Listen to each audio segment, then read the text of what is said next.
자, 저희 가정이 7년 전에 8년 전이죠. 8년 전. 9년 전인가 이제? 9년 전. 8년 전에 이천에 갔죠. 이천에 갔어요. 이천에 왜 갔죠? 그쵸? 사역하러 갔어요. 사역하러. 8년 전에 사역하러 갔는데 그때가 유리가 4살 끝나고 이제 5살로 넘어가려고 하는 12월 28일 날 갔습니다. 그리고 나서 거기에서 이제 이런저런 사역을 하다가 아직 겨울일 때예요. 근데 교회로 내려오는 언덕에 저 위에서부터 쭉 눈이 얼어버려서 차가 다닐 수가 없게 된 적이 있어요. 그래서 그 얼음을 다 깨버려야 하는 그런 일이 벌어졌죠.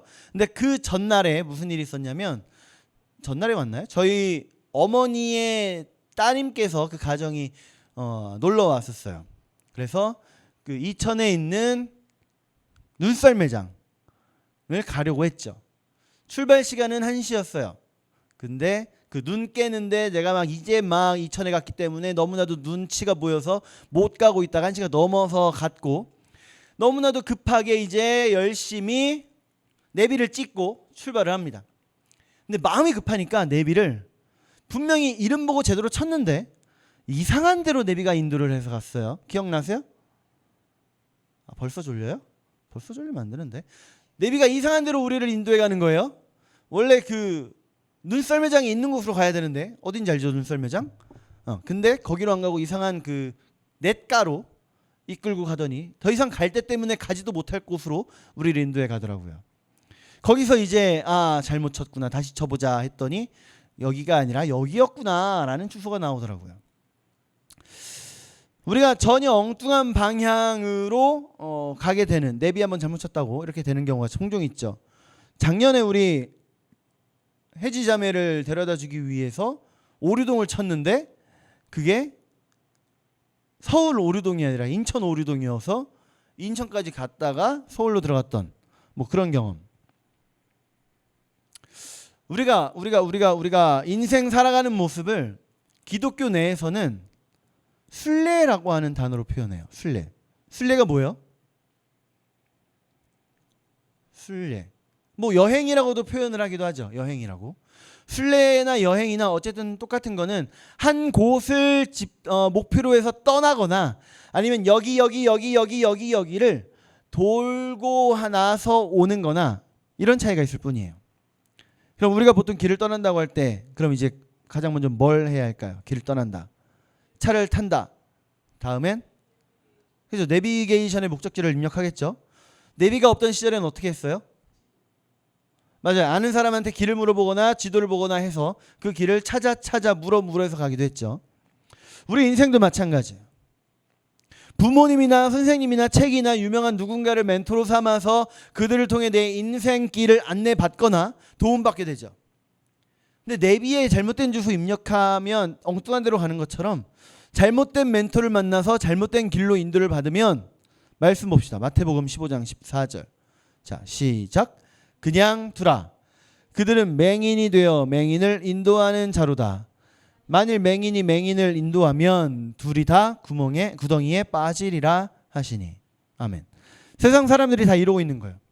가야 하는 목적지는 천국인데 하나님 나라인데 가본 사람이 있어요, 없어요? 갔다 온 사람이 없어요. 그러니까 지금 인생길, 살아가는 이 인생길이 잘된 길인지 잘못된 길인지에 대한 그 어떤 정보도 없이 그냥 가는 거예요. 가는 길이 휘황찬란하면 이 길이 바른 길이구나 라고 생각을 하게 되고요. 가는 길이 험하고 안 좋으면 이 길이 잘못된 길인가 하고 생각을 하게 됩니다. 보통 우리가 어딜 간다고 했을 때 그 길 자체도 점점 이상한 길로 가면 여기 아닌가라는 생각을 하는 것처럼요.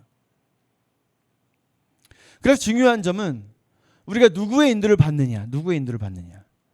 수학자 파스칼 얘기 한번 했나요, 제가? 기억 안 나죠? 파스칼에 대한 얘기 좀 하나밖에 안 해요. 정말요? 파스칼 전도하는 내용? 안 했나 보다. 파스칼이 엄청난 그 신앙을 가지고 있는 믿음의 성도였는데, 이 사람은 늘 전도할 때 그래프를 그려서 전도를 했어요. X축과 Y축. 빨리 봐봐요. 자, X축. x축이 플러스가 되면 하나님이 계시다. 마이너스가 되면 하나님이 안 계시다를 나타내는 거고요. y축이 플러스가 되면 우리가 믿는다. 마이너스가 되면 우리가 안 믿는다. 그러면 x축과 y축을 놓고 내사면이 나오겠죠? 그죠? 자, x축이 위로 올라가면 하나님이 계시다라는 거예요. 그런데 y축이 마이너스로 가면 이 부분이 되겠죠? 이 부분은 우리가 어떤 걸 나타내는 걸까요? 하나님은 계신데 우리는 안 믿어요. 그럼 이거 좋은 거예요, 나쁜 거예요? 아니면 아무것도 아니에요? 하나님이 계시면 지옥이 있다는 거죠. 안 믿어요. 근데 지옥이 있어요. 그럼 좋은 거예요, 안 좋은 거예요? 큰일 났죠. 망한 거죠. 그죠? 근데 자, x축이 아래로 내려가요. 그런데 y축도 마이너스예요. 그럼 여기가 되겠죠. 여기. 그러면 하나님도 안 계시고 믿지도 않으면 이 사람은 어떤 상태일까요? 좋은 걸까, 나쁜 걸까, 그저 그런 걸까요? 그저 그런 거죠. 네. 아무런 손해를 안 보잖아요. 그러면 x축이 위로 올라 플러스고 y축은 마이너스예요. x축이 마이너스고 y축은 플러스예요. 그러면 하나님은 안 계신데 우리가 믿는 거예요. 그럼 이거는 좋은 걸까, 나쁜 걸까, 그저 그런 걸까?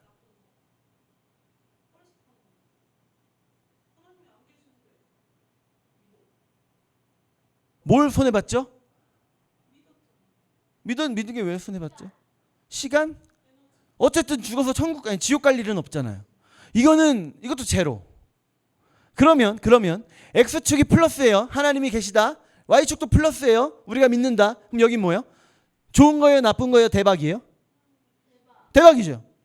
하나님이 계신데 우리가 믿어요. 이건 정확히 뭐다? 천국이잖아. 너무 좋은 거죠. 너무 좋은 거죠. 이렇게 그 파스칼이 이런 식으로 해서 전도를 했어요. 자, 그러면 믿어서 손해 볼 건 있다 없다?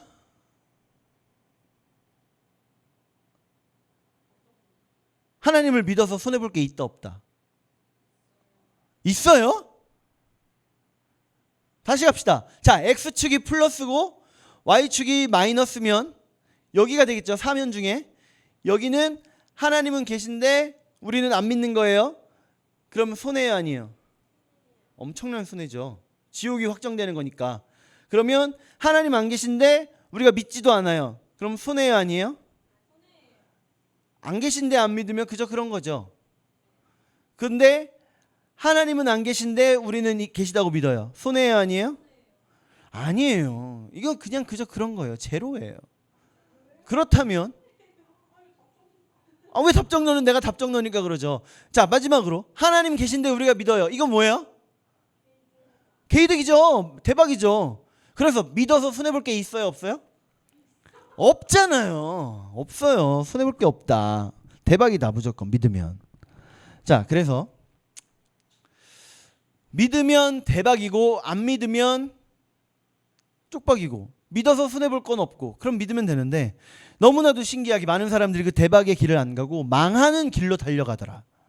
겨우 몇 발자국 앞서간 사람들 말 듣고 조금만 더 가면 불구덩이인데도 불구하고 그거 모르고 겨우 한두 발자국 앞에 있는 사람들 말 듣고 이 길이 맞구나 하고 가는 거죠. 이럴 때 필요한 건 뭐예요? 목적지를 다시 세팅해야죠. 엉뚱한 길로 가고 있으니까. 세상 사람들이 주변에서 저 길이 멋있어, 저 길이 예쁘더라 이런 말 듣고 그 길로 가려고 노력하는 게 아니라 흔들리지 말고 아무리 볼품 없고 아무리 힘들고 아무리 너무나도 지치는 길이라고 할지라도 하나님께서 일러주신 목적지가 이 길 끝에 있다면 그 길을 달려가야죠. 그 길로 세팅해야죠. 그러려면 이제 먼저 근본적인 질문을 할 수밖에 없는 겁니다. 근본적인 질문. 나는 누구인가? 나는 누구예요? 정체성에 대한 질문이죠. 정체성. 나는 누구인가? 나는 누구인가? 사회적인 역할에 따라 달라집니다. 저 같은 경우에는 남편이자 아빠이자 목사님입니다. 여러분도 비슷하게 이런 거 있죠? 어느 입장에서 보느냐에 따라 달라져요. 제 와이프가 볼 때는 저는 남편이고 아들이 볼 때는 아빠고 여러분들이 볼 때는 목사님이고. 근데 여기서 저의 정체성을 찾는다면 아주 한시적인 잠깐일 뿐인 그런 정체성이 되겠죠. 그럼 하나님께서 알려주신 곳을 내 목적지로 삼는 사람의 근본적인 정체성은 무엇인가? 뭘까요? 우리 본문을 통해서 봅시다. 34장을 통해서 우리가 봤었어요. 디나가 뭘 당하는 사건이었죠? 디나가 강간당하는 사건이었죠. 그리고 그 디나가 강간당하는 걸 확인하고 오빠들이 그 세겜 땅에 있는 남자들에게 뭘 해요? 할례를 해요? 할례를 하라고 해서 어떻게 해요? 다 죽여요. 그로 인해서 이제 야곱 가문이 멸문당할 위기에 처하게 되는 거예요. 이 전에 야곱은 칭호가 많이 있었죠. 게임하다 보면 칭호를 장착하는 것처럼 야곱에겐 이런 칭호 있었어요. 사기꾼, 도망자, 그죠? 형에게 사기쳤고 라반의 집으로 도망하던 사기꾼이자 도망자였어요. 이제는 그런데 하나님을 만나고 나서부터 이스라엘이라고 하는 이름을 받고 나서부터는 마치 이제 그런 안 좋은 칭호는 자기하고 상관이 없을 것 같이 살았어요. 그런데 이제 또 하나가 생긴 거예요. 실패한 가장, 멸문의 족장. 왜요? 다른 가나안 땅의 종족들이 세겜의 복수를 하러 올 거기 때문에. 근데 하나님께서 개입을 하시죠. 우리는 하나님께서 개입하신다고 하면 뭘 기대해요? 기적을 기대하죠. 가나안 땅에 다른 종족들이 쳐들어와도 하나님이 어떻게 하신다? 지켜주신다. 이런 거 기대하잖아요. 대치하고 있을 때 하나님이 막 번개 뻥뻥뻥 내려가지고 다 몰살시키시고 야곱 가문 지키시고 이런 거 기대하잖아요. 그죠? 그런데 하나님은 이렇게 직접 해결해 주시거나 해결책을 제시해 주신 게 아니라 어떻게 하시냐면 1절 말씀 봅시다. 1절 시작. 하나님이 야곱에게 이르시되 일어나 베델로 올라가서 거기 거주하며. 어디 가라고요? 베델. 베델에 왜 가라고 하셨을까요? 베델이 뭐길래? 지금 하나님의 관심은요, 야곱의 위기나 평안에 그런 관심이 있어요, 없어요? 네? 없어요? 하나님 그렇게 잔인한 하나님 아니에요. 하나님 관심 많으세요. 진짜 많아요. 야곱이 두려워하고 걱정하고 염려하는 거 하나님 마음 아파하실 정도로 아시는 분입니다. 그러면 그 일을 해결해 주셔야지 왜 그냥 베델로 올라오라고 하셨을까요? 하나님은 베델에서 야곱에게 새로운 정체성, 제대로 된 정체성으로 되돌려 주시고자 하시는 거예요. 그 정확한 제대로 된 정체성에서부터 참된 평안이 시작이 되기 때문에 하나님께서는 베델로 올라와 라고 말씀을 하시는 거죠. 그러면 하나님이 정말 아무런 관심이 없으셨을까? 5절 말씀 봅시다. 5절 시작. 그들이 떠났으나 하나님이 그 사면 고을들로 크게 두려워하게 하셨으므로 야곱의 아들들을 추격하는 자가 없었더라. 아멘. 사면 고을들, 그러니까 다른 가나안 종족들이 뭐 했다고요? 두려워했다. 야곱이 무서워요? 아니요. 하나님이 두려운 거예요. 하나님께서 야곱 부족을 이렇게 위하고 계신 거죠. 그러면 이렇게 지키시면 됐지. 왜 베델로 올라가야 돼요? 제가 이 얘기도 했었나요? 개미가 무거운 그 과자 부스러기를 들고 가는 거 했어요? 벌써 미천이 다 드러나기 시작했네요. 다 기억나요? 안 기억나요? 근데 고마워요. 그 무거운 그 과자 부스러기를 들고 가서 내가 그 과자 부스러기를 친절하게 들어서 개미굴 입구에 놔줬어요. 그랬더니 그 개미가 저한테 고맙다고 저를 3번 안 하잖아요. 안 했다. 이 얘기를 했었어요. 이 얘기를. 처음 듣죠? 어디서 들었어요? 여기서 2번 이상 들었다고요? 여기서 한 번밖에 안 했는데요. 아무튼 개미가 저한테 절을 왜 안 해요? 안 해요? 왜 안 해요? 무서워서. 개미는 제가 도와주려고 갖다 놨다는 걸 알아요? 몰라요? 몰라요. 모르니까 무서운 거예요. 그러니까 두려운 거예요. 그럼 하나님이 야곱을 왜 베델로 부르셨을까? 1절 마저 봅시다. 1절 마저 보면 거주하며까지 봤죠. 이어서 자 시작. 내가 내 형 에서의 낯을 피하여 도망하던 때에 내게 나타났던 하나님께 거기서 제단을 쌓으라 하신지라. 아멘. 어떤 하나님이요? 내게 나타났던 하나님. 야곱의 생애 최초로 하나님을 만났던 곳 어디라고요? 베델. 그러니까 처음으로 다시 돌아와라. 처음으로 돌아와라. 근데 중요한 게 있어요. 2절도 봅시다. 2절 시작.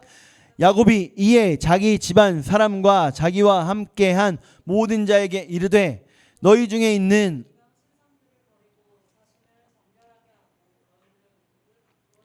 아멘. 뭘 버려요? 이방 신상들. 우상들 다 버리고 자기를 어떻게 해라? 정결하게 해라. 정결하게 해라.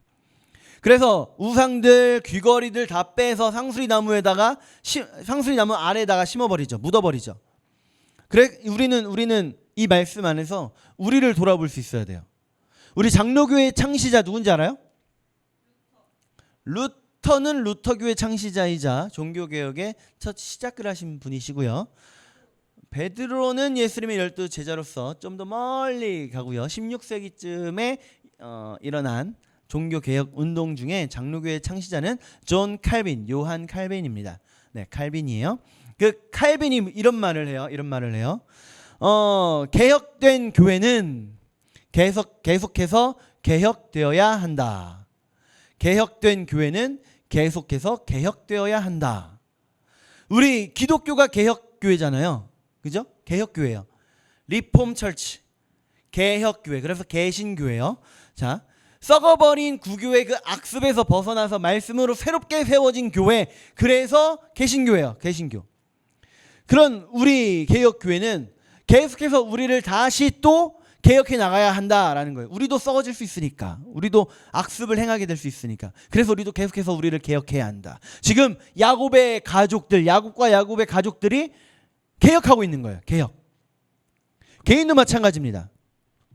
스스로를 개혁해서 계속해서 또 개혁해 나가야 돼요. 너무 힘들면, 너무 즐거우면, 너무 외로우면, 너무 기쁘면 한 번씩 신앙의 본질로 돌아가야 될 때가 있다라는 거예요. 나 스스로를 보면서 무조건 괜찮아 이러잖아요. 언젠가는 결국 내가 건짐 받았던 그 죄악의 바다에 나 스스로를 담금질하고 있는 게 되는 거예요. 나 스스로에 대한 개혁. 이게 내 정체성 회복입니다. 나는 뭘까요? 여러분 뭐예요? 나는 Who are you? 성도죠. 성도. 어떤 교회에서는 성도라고 부르면 집사도 아니고 권사도 아니고 장로도 아니고 에이 제일 따까리네 뭐 이러는 사람들이 있는데 성도가요. 거룩할 성자에 무슨 도자일까요? 이런 거룩할 성자에 물이 도예요. 거룩한 물이. 나는 거룩한 자다. 여러분 거룩한 자예요? 진짜요? 안 거룩해요? 맞아요. 우리는 거룩하지 않지만 나는 거룩하지 않지만 내 안에 누구를 보고? 예수님을 보고 하나님께서 거룩하다라고 여겨주시는 거죠. 아니요? 그래서 성도예요. 그래서 성도. 내가 나에게 찍혀 있는 브랜드 마크를 하나님께서 보시고 나에게 흔적, 내 안에 그리스도의 흔적을 보시고 너는 거룩하다라고 하나님이 여겨주시는 거잖아요. 그래서 우리가 세상이 나를 부르는 이름이 아니라 하나님이 주시는 이름 뭐라고요? 성도. 9절 말씀 봅시다. 9절. 자, 시작. 야곱이 밧단 아람에서 돌아오매 하나님이 다시 야곱에게 나타나사 그에게 복을 주시고. 아멘. 이제 저처럼 성경을 좀 애매하게 아는 분들은 질문이 생겨요. 갑자기 밧단 아람이 나타난 거예요. 밧단 아람. 왜냐하면 지금 세겜 땅에서 사건이 있었고 하나님이 베델로 올라오라고 해서 베델로 올라갔잖아요. 근데 갑자기 밧단 아람이 튀어나오는 거예요. 밧단 아람이 어디냐면 하란 땅입니다. 하란 땅이 어디예요? 갑자기 모세는 먼 훗날 얘기고 야곱이 형 에서를 피해 도망갔던 하란, 라반이 사는 그 하란, 그 땅이에요. 아니 그러면 세겜에 있다가 베델로 올라갔다가 하란을 갔다 왔나? 갑자기? 그 먼 거리를 700km나 되는 그 먼 거리를 아니에요. 밧단 아람 갔다 왔다라고 하는 이 구절 말씀은요, 야곱이 세겜에 있다가 디나 사건 터지고 나서 밧단 아람 하란에 갔다 왔다라는 이야기가 아니라 베델을 기점으로, 이제 오늘 본문의 베델을 기점으로 지금까지의 인생을 다시 한번 정리한 겁니다. 다시 한번. 처음 지금 말고 처음에 베델에 도착했을 때, 그때 하나님은 처음 만났죠. 하나님 처음 만났죠. 그죠? 그때 처음 만났죠. 그리고 내가 너와 함께 할 것이고 너를 지켜서 여기로 돌아오게 해줄 거야 라고 하는 하나님의 약속을 듣습니다. 맞죠? 맞아요. 그리고 나서 하란 땅에 출발해요. 그리고 갔다가 20년이 지나서 돌아오죠. 그때 베델에 도착한 야곱의 고백이 뭐예요? 하나님이 여기까지 나를 지켜주셨습니다. 여기까지 나를 지켜주셨습니다. 그 하나님의 약속이 이루어진 걸 감사하면서 제단을 쌓잖아요. 그러니까 인생의 클라이막스를 정리하는 겁니다. 왜냐하면 지금 오늘 본문에서 야곱은요 또 한 번 실패했거든요. 실패. 형한테 사기치면서 실패했죠. 사기쳐서. 또 라반의 집으로 도망가서 도망자로서 실패했죠. 또 이제는 뭘로 실패한 걸까요? 자기 딸을 지키지 못한 실패한 아버지. 자기 아들들이 끔찍한 범죄를 저지르는데 그걸 막지 못한 그런 아버지. 근데 이 구절 말씀을 딱 등장시키시면서 하나님은 우리의 시야를 더 와이드하게 만드시는 거예요. 지금 우리가 야곱의 행위를 이렇게 보고 야곱만 이렇게 보면서 따라오는 것 같은 성경이었다면, 이렇게 보고 있던 야곱을 하나님께서 우리의 머리를 잡아서 들어 올려서 이때의 야곱만 보게 하는 게 아니라 이렇게 야곱을 보게 만들어 주시는 거예요. 야곱의 과거부터 해서 다 보게 하시는 거예요. 그러니까 야곱의 인생 전체에 드러나는 하나님의 손길을 우리가 다시 한번 이 말씀을 통해 보게 되는 거죠. 우리가 세상 살다 보면 실패할 때 정말 많아요. 그렇지 않아요? 세상 사는 거 내 뜻대로만 되면 얼마나 좋아요. 심지어 아들 키우는 것도 내 맘대로 안 되는데. 35장 들어오기 전까지 야곱이 딱 그랬어요. 33장까지 다시 에서를 만날 때까지는 믿음으로 완전히 일어선 듯 보였어요. 그런데 34장의 디나 강간 사건을 통해서 야곱의 상태가 딱 그랬던 거예요. 나는 실패자다. 근데 10절 봅시다. 10절 시작. 하나님이 그에게 이르시되 내 이름이 야곱이지만은 내 이름을 다시는 야곱이라 부르지 않겠고 이스라엘이 내 이름이 되리라 하시고 그가 그의 이름을 이스라엘이라 부르시고. 아멘. 9절에서 하나님께서 우리의 머리를 들어서 야곱의 전체 생애에 하나님의 손길을 보게 만들었다면 그 상태 그대로 유지되고 있는 거예요. 10절에서도. 그러니까 하나님이 야곱으로 하여금 이스라엘이다 라는 이름을 주셨다라는 건 지금 또 얘기하신 게 아니라 그때를 기억나게 하시는 겁니다. 그때. 언제예요? 야복 강가에서 하나님과 씨름하던 그때 너를 이제 야곱이 아니라 이스라엘이라 부르겠다. 그 축복의 그 말씀을 기억나게 하시는 것.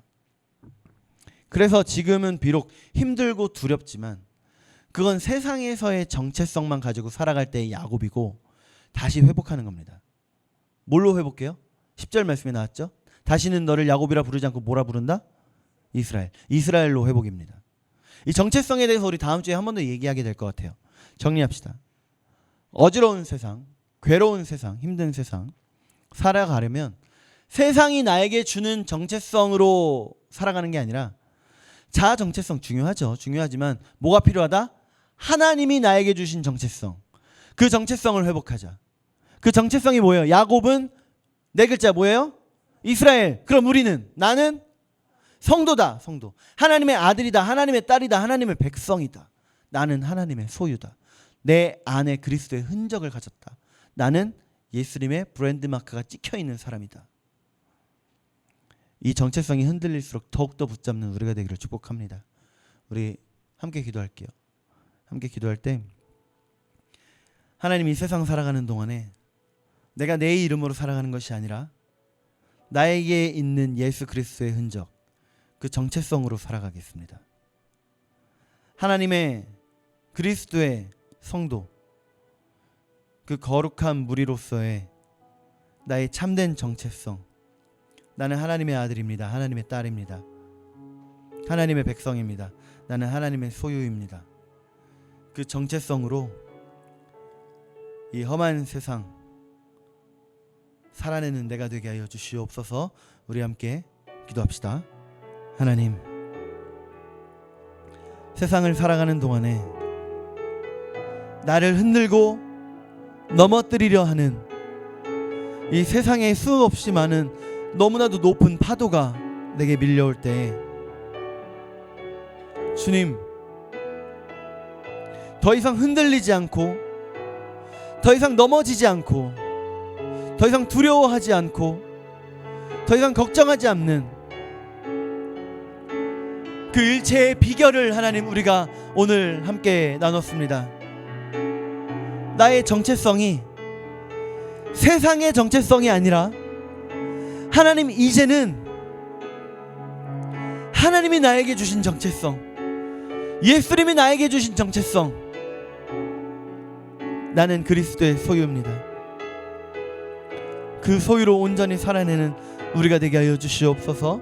우리 한 사람 한 사람 되게 하여 주시옵소서. 하나님 감사합니다. 하나님, 우리가 오늘도 이 세상을 살아가는, 내일도 모레도 이 세상을 살아가는 모든 순간순간에 악한 마귀는 우리를 삼키려고 입 벌리고 달려옵니다. 그러나 하나님, 우리가 두려워하지 않고 무서워하지 않고 우리가 하나님 담대히 서 있을 수 있는 이유, 내 안에 세상에서의 정체성이 아니라 하나님 주신 정체성으로 가득하기에 하나님, 내가 든든히 섭니다. 내 안에 그리스도의 흔적을 가진, 내가 그리스도의 흔적을 가진 하나님의 백성, 하나님의 아들, 하나님의 딸, 하나님의 소유, 성도로서의 삶 온전히 살아가는 그런 정체성 온전히 바르게 서 있는 우리가 되게 해 주시옵소서. 그래서 이 세상을 살아갈 때 흔들리고 넘어지고 두려워하는 것이 아니라 담대히 살아내는 우리가 되게 하여 주시옵소서. 이제는 우리를 구원하시고자 이 땅에 오신 우리 구주 예수 그리스도의 그 크신 은혜와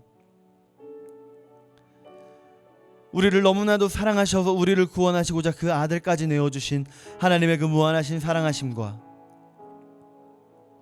우리로 하여금 온전히 믿어지게 하셔서 하나님 주신 그 믿음 가운데 온전히 살아가도록 우리를 붙들어 주시는 성령님의 감동, 감화, 교통, 내주, 역사, 축복, 충만하심이 세상에서의 정체성보다 하나님 주신 정체성 붙들고 살아가는, 하나님 우리에게 주신 그 정체성 붙들고 살아가겠습니다. 마음속에 다짐하는 우리 사랑하는 사랑그림교회 성도들 한 사람 한 사람과 그 가정 위에 세계 곳곳에서 피땀 흘려 수고하는 선교사들과 그 사역지 위에 또 이 작은 교회를 위해 함께 기도하며 함께 웃고 함께 우는 모든 믿음의 동역자들과 또 기관들 위에 이제로부터 영원토록 함께 있을지어다. 아멘.